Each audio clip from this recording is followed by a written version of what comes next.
So, 2 beses akong na-hired guys ng Korean employers. Tapos 2 beses din ako nakapagtrabaho sa Korea. And hindi ko makukuha yung opportunity na ito kung hindi siguro sa isang bagay na ginawa ko. And sasabihin ko po yan sa video na ito kung ano yon. Okay, but to tell you a short story guys, nung nag-a-apply ako pa Korea first time, it was 2017, 2018, ganun. Tapos, nung nag-a-apply ako, the first thing, or isa sa mga unang bagay na ginawa ko, is inalam ko guys, kung ano yung negativities or disadvantages and yung positivities or yung mga advantages ng pag-a-apply pa Korea. Tinimbang-timbang ko siya. Okay. So, yung mga negativities, ang dami din, no? So, marami akong nababasa sa Facebook, nagko-comment na matagal yung proseso, maraming hindi nakakapunta ng Korea, even though makapasa sa exam, hindi siya 100% guaranteed. So, marami akong nababasa na ganun. Okay? And at the same time, I also look at the bright side, the positive side. Yung positive side naman is marami ding nakakapunta sa Korea, libo-libo na din ang Pinoy na nasa Korea because of this process. Oo, even though matagal siya pero marami nagsasabi worth it yung pagpunta ng Korea.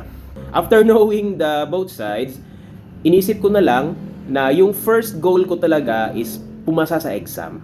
So, even though alam ko na sa sarili ko na hindi siya 100% guaranteed, pero para malaman ko yung sagot, kung para ba talaga sa akin to or hindi. So, yung goal ko is ipapasa ko muna yung exam. Okay, that was my first goal. Hindi ko na iniisip yung mga further ano pa.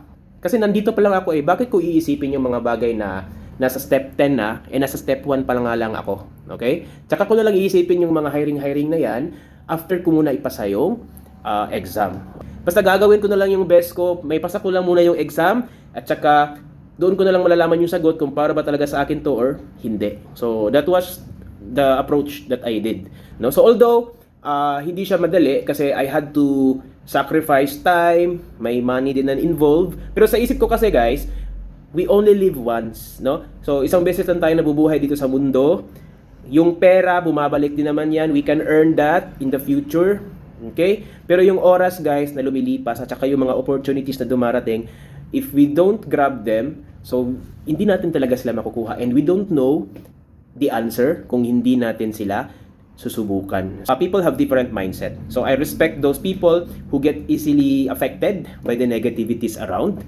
So kung ganun talaga sila, so wala tayong magagawa. Pero if you really want to achieve something guys, you should possess positive mindset because possessing positive mindset will lead you to positive results. Okay? So good luck sa inyong application.